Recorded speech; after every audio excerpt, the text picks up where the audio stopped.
Welcome to skill video number 80 for geometry. I can apply properties of arcs and chords to problems. We'll begin our notes on page 80A. First, we should introduce two terms, a minor arc versus a major arc. A minor arc occurs when you have a circle and you've called out a central angle, so that comes at the center. Maybe your measurement is X degrees. The minor arc is going to be the distance confined inside that central angle. So there's your minor arc. The major arc is the distance outside of that angle. So the major arc is the distance or the curve on the outside of that angle. When we're talking about arcs, we're going to discuss the measure of it, and the measure of arc AC, and we'll label these points A, C, B. The measure of arc AC is equal to X degrees. So the minor arc matches the central angle, whereas the major arc is going to be, we can't call it AC because AC is the minor arc, so we have to introduce a new point, and we'll call that point D. So the measure of arc ADC is going to be equal to 360 degrees, because it's 360 all the way around the circle, and then we subtract out X degrees. So we get 360 minus X degrees. Using this three-letter notation for arcs generally implies it's a major arc, but it does not necessarily. Seeing a two-letter sequence almost always implies that it's a minor arc. I can't imagine a scenario where it would not be the minor arc. So we use this information in example 1, where it says find the indicated measures. And so the first thing they want us to find is the measure of arc DE. So arc DE is this one, and that is going to be a minor arc.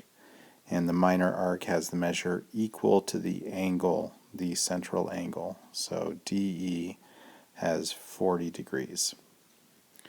Next, they ask us to find the measure of arc BC. And arc BC also happens to be minor arc, and we're told that this is 25% of the circle, so we could say it's 25% of 360 degrees. So if we multiply 0.25 times 360, we get 90 degrees. So if we wanted to add to the diagram, we could call that 90 degrees. Now we're asking for the measure of arc BAD. So that means start at B, pass through A, and keep going until you hit D. So this looks like, because it's more than half of the circle, it's going to be a major arc. So we've got 180 degrees plus 40 degrees. So the measure of arc BAD is going to be 180 plus 40, which is 220 degrees. Finally, they're asking for the measure of the measure of arc AE, which is a minor arc as well. And we don't have an angle measurement in there, but we could conclude that because we have 40 degrees here, and this is a straight line, we have 140 degrees left. All right, 2 or 3 facts about circles and central angles and chords and such. If you have a case where you have congruent central angles, meaning this is X degrees and then maybe, let's do it in a different color, this one is also X degrees. We have congruent central angles. This central angle is congruent to this central angle. So they are going to have congruent chords. So the chord that crosses right there is going to be congruent to that chord. So those lengths are congruent or the same. They're equal to one another. Similarly, we could go backwards and say that if we have congruent chords, then the arcs are going to be congruent, and if the arcs are congruent, then the central angles are congruent. And that's what these three things are saying here. Example 2 shows us a demonstration of how this gets carried out.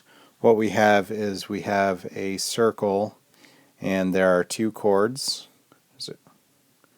and we're told that those chords are congruent.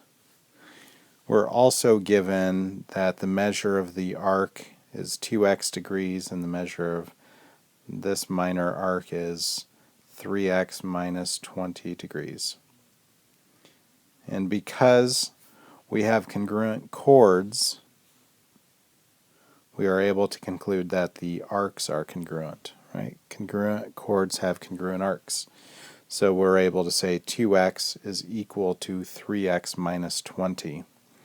And doing the algebra there, we find x is equal to 20, which allows us to find the measure of AB. Arc AB is 2 times 20, or 40 degrees.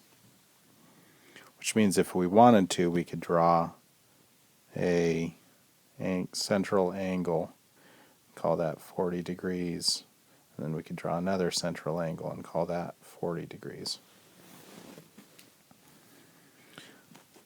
The next fact that we learn is if the radius is perpendicular to a chord, then the radius bisects the chord.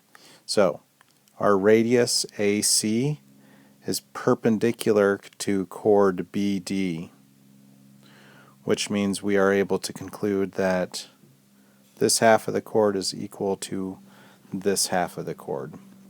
And we use that for finding information like the length of the chord BD. So in the first step I sketched the important pieces. I've got the measurement of 10, I've got the measurement of 2, I've got my chord, and then I was actually able to draw a third line in there because I know that my radius AC is 12. My radius AB will also be 12. Now what we have is a right triangle, and we can use the Pythagorean theorem to find length x. So 10 squared plus x squared equals 12 squared, and we find that x is approximately 6.63, and because that is half of the chord length, we can double it and get the chord to be approximately 13 units.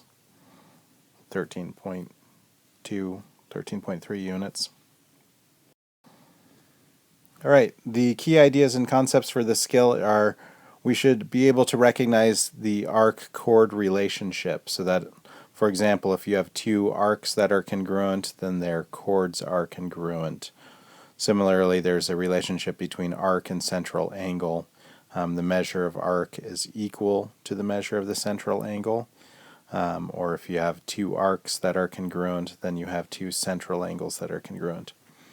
Finally, we should be able to recognize major arcs, minor arcs, and semicircles.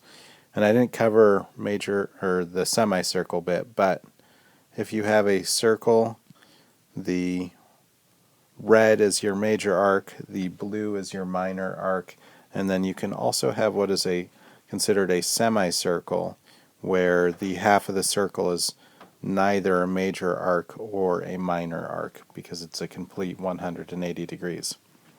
So one might argue that a minor arc is less than 180 degrees, whereas a major arc is greater than 180 degrees, and a semicircle is equal to 180 degrees. All right, thank you.